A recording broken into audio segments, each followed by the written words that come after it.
अस्सलामुअलैकुम नाज़रीन इकराम, उम्मीद कामिल है कि आप ठीक ठाक होंगे, खैर खैरियत से होंगे। नाज़रीन इकराम, आज फिर एक नई वीडियो के साथ मैं आपकी खिदमत में हाज़िर हूँ। उम्मीद है कि आपको वीडियो पसंद आएगी।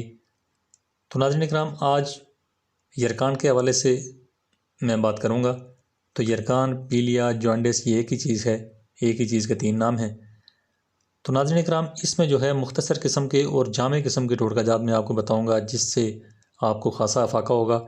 तो जॉन्डिस जिसको भी हो जाता है, चाहे वो बड़ा हो या छोटा हो, तो आंखें उसकी पीली हो जाती हैं, जर्दी माइल हो जाती हैं, और इसके अलावा जिगर के अमराज या छोटी बड़ी आंत का इन्फेक्शन जो है वो हो जाता है। तो नाज़रीन इकराम, इसमें जो है मुख्तसर किस्म के और जामे किस्म के टोटका जात जो हैं ये काम कर जाते हैं।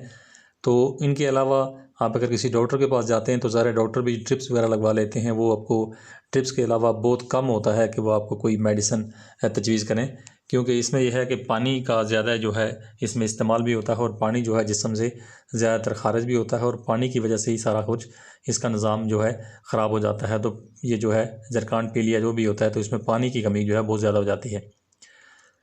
तो नाज़रीन इकराम, इसमें जो है पहला टोटका ये है कि आप शहद और गाजर का रस जो है मिलाकर आप अगर पिएँ तो इससे यरकान में आपको अफाका होगा।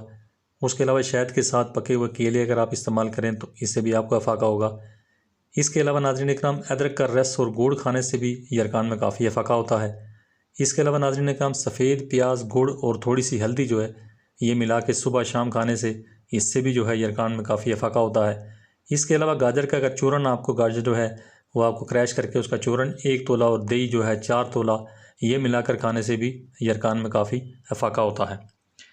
इसके अलावा नाज़रीन इकराम, एक बहुत ही अच्छा टोटका कि मूली के पत्ते जो हैं इनका आप रस निकालें। रस निकालने के बाद जो है पे ज़रूरत आप इसमें चीनी मिला सकते हैं। चीनी मिलाने के बाद दिन में 2 मरतबा या 3 मरतबा 2-2, 3-3 चमचे जो हैं आप मरीज़ को पिलाते रहें, तो इस अमल से ये तमाम अमराज ऐसे ख़त्म हो जाते हैं जैसे कभी थे ही नहीं। तो नाज़रीन इकराम, ये जो ख़ास करके मूली होती है, मूली खाने वाले शख्स को कभी यरकान होता ही नहीं है। तो अगर मूली का इस्तेमाल जो है आप अगर करें तो इससे यह है कि यरकान से आप बचे रहेंगे। तो मूली खाने वाले इंसान को जो है यरकान दूर दूर तक जो है उसको छेड़ता ही नहीं है। तो यरकान की बीमारी में मूली ही जो ऐसी चीज़ है जो ख़ासा काम करती है। इसके अलावा डॉक्टर के पास आप जाएँ तो डॉक्टर ज़ाहिर आपको मेडिसिन तजवीज़ करते हैं, लेकिन उससे इतना फ़ायदा नहीं होता जितना कि मूली से फ़ायदा होता है, घरेलू चीज़ों से फ़ायदा होता है, शहद से फ़ायदा होता है, गाजर से फ़ायदा होता है, और उसके अलावा अदरक से फ़ायदा होता है, प्याज से होता है, तो हल्दी भी जो है इसमें काम करती है।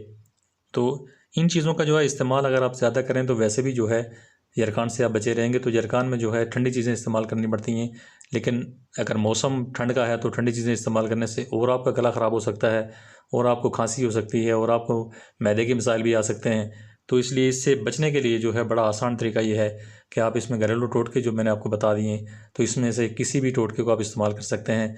चाहे तो सारे आप इस्तेमाल कर सकते हैं वक्फे वक्फे से, लेकिन यह है कि एक ही टोटका आप इस्तेमाल करें तो ज़्यादा बेहतर है। सारे टोटके इकट्ठे इस्तेमाल करने की ज़रूरत नहीं है। सारे टोटके इस्तेमाल करेंगे तो ज़ाहिर है ये आपके लिए मसला है, बनाने में मसला है, लाने आपको खाने में और लेने में भी मसला होगा। तो इसलिए एक एक टोटका आप इस्तेमाल करके देख सकते हैं, इससे आपको फ़ायदा होगा।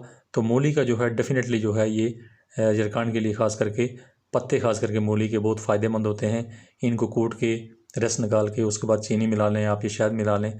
ये मिलाने के बाद आप इसको 2-3 मरतबा पी सकते हैं, तो इससे भी आपको बड़ा फ़ायदा होगा।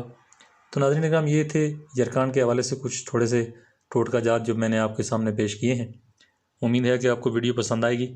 अगर पसंद आएगी तो वीडियो को लाइक लाजमी कीजिएगा, मेरे चैनल को सब्सक्राइब कीजिएगा, और वीडियो को दूसरे दोस्तों के साथ भी शेयर कीजिएगा ताकि किसी और का भी फ़ायदा हो सके। Thanks for watching. Be happy always. Bye.